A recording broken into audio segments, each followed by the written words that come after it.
নোয়াখালীর সুবর্ণচলে রফিকুন নবী ফাউন্ডেশনের আয়োজনে কৃতি শিক্ষার্থীদের সম্মাননা ও পুরস্কার বিতরণী অনুষ্ঠান অনুষ্ঠিত হয়েছে।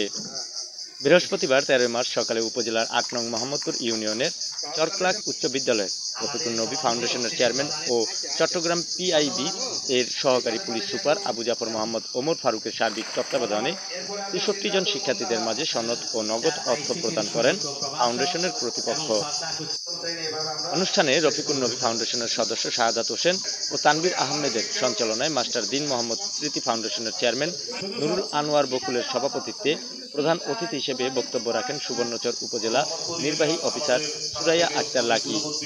এ সময় বিশেষ অতিথি হিসেবে বক্তব্য রাখেন চরজব্বার থানার অফিসার ইনচার্জ মোহাম্মদ শাহিন মিয়া, ফেনী গার্লস ক্যাডেট কলেজের সহকারী অধ্যাপক মিজান বিন মজিদ, উপজেলা প্রাথমিক শিক্ষা অফিসার শাহ আলম, বাংলাদেশ প্রাথমিক শিক্ষক সমিতির ভারপ্রাপ্ত সভাপতি আলী আক্কাস সহ ফাউন্ডেশনের সাথে যুক্ত আরও অনেকে।